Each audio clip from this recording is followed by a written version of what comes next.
நமக்கு வரக்கூடிய தொண்டை புண் மற்றும் தொண்டை வலி ஆகிய நோய்களை எவ்வாறு நாம் தீர்த்து கொள்ளலாம் என்பதை பார்த்து வருகிறோம். அதற்கான மூலிகைகள் என்னென்ன என்று பார்த்து வருகிறோம். இப்போது நமக்கு தொண்டை வலி ஒருவருக்கு வந்துவிட்டால் அந்த வலியை மிக எளிதாக எவ்வாறு போக்கிக் கொள்ளலாம் என்பதற்கான ஓர் தீநீர் ஒன்றை இப்போது நாம் தயாரிக்கப் போகிறோம். அதற்காக 200 மில்லி தண்ணீரை நன்றாக காய்ச்ச வேண்டும். அன்பான நேயர்களே, நன்றாக கொதித்து கொண்டிருக்கின்ற நீரில் இப்போது நாம் வெண்டைக்காயை எண்ணிக்கையில் சிறு சிறு துண்டுகளாக நறுக்கி வைத்துள்ளோம். எண்ணிக்கையில் 5 அதில் இட வேண்டும்.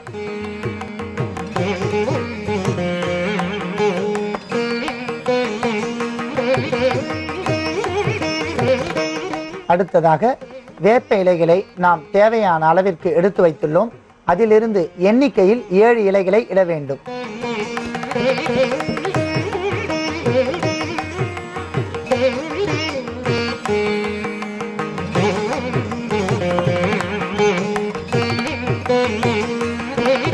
இறுதியாக மாவிலைகளை நாம் சுத்தம் செய்து சிறு சிறு துண்டுகளாக நறுக்கி எடுத்துள்ளோம். அதிலிருந்து ஒரு தேக்கரண்டி மாவிலைகளை நீரில் இட வேண்டும்.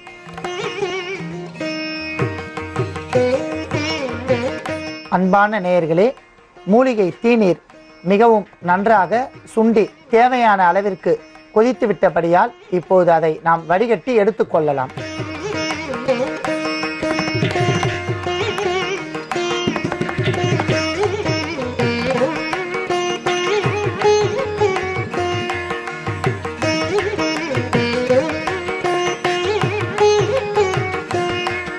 அன்பான நேயர்களே, இந்த தீநீரில் புளிப்புச்சுவை, கசப்புச்சுவை, துவர்ப்புச்சுவை, இனிப்புச்சுவை அத்தனையும் சேர்ந்துள்ளது. ஏனென்றால் வெண்டைக்காயில் இனிப்புச்சுவை உள்ளது. மாமரத்திலிருந்து கிடைக்கக்கூடிய இலையில் புளிப்புச்சுவை இருக்கின்றது. மேலும் வேம்பு என்கிற சொல்லக்கிற வேப்ப இலையிலிருந்து நமக்கு கசப்புச்சுவையும் சேர்ந்துள்ளது.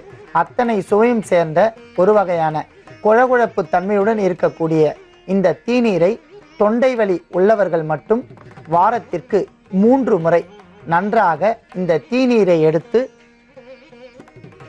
வாயில் விட்டு கொப்பளிக்க வேண்டும்.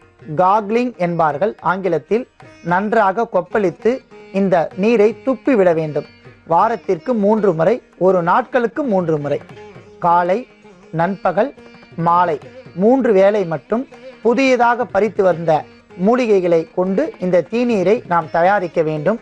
அவ்வாறு தயாரித்த தீநீரை நாள் ஒன்றிற்கு 3 வேளை வாய் கொப்பளித்து துப்பிவிட்டால் அவர்களுக்கு தொண்டை பகுதியில் இருக்கக்கூடிய வலிகள் சிறுக சிறுக குறைந்து கொண்டே வரும். அவ்வாறு செய்து வரும் வேளையில் அதனுடன் நாம் இப்பொழுது மிளகுத்தூளை நாம் எடுத்துக்கொள்ள வேண்டும். அடுத்ததாக பசுனை,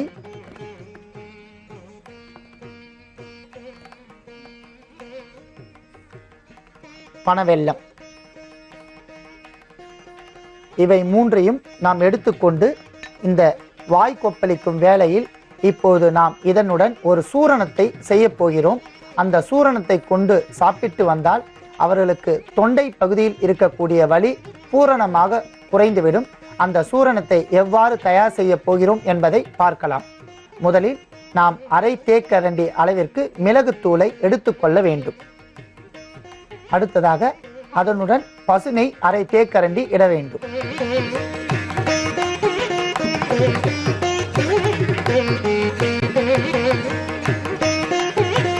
கால் தேக்கரண்டி பனை வெல்லத்தூளை அதனுடன் சேர்க்க வேண்டும்.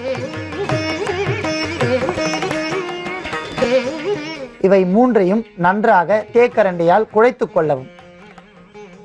அல்லது தேவைப்பட்டால் கைகளில் சிறு களி போல் பிசைந்து கொள்ளலாம்.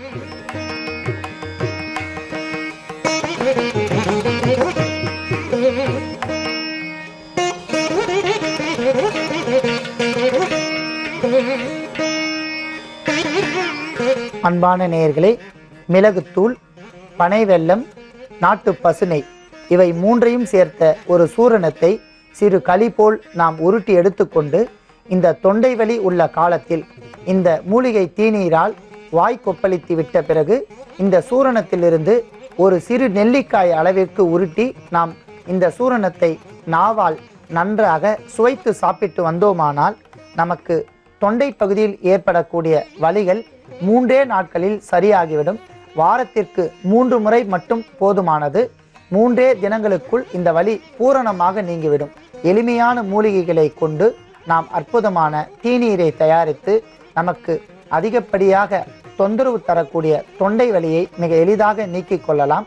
நம் வீட்டு அஞ்சரை பெட்டியில் இருக்கக்கூடிய மிளகு, வெல்லம், பசுநெய்யை கொண்டு நாமே சூரணத்தை தயாரித்து இந்த சூரணத்தை சாப்பிட்டு வந்தோமானால் படிப்படியாக தொண்டை பகுதியில் ஏற்படக்கூடிய வலிகள் பூரணமாக நீங்கிவிடும். இந்த தீநீரை நீங்களும் தயாரிக்கலாம். இந்த தீநீரினுடைய மருத்துவம் மற்றும் மகத்துவ குணத்தை பிறருக்கும் கூறலாம்.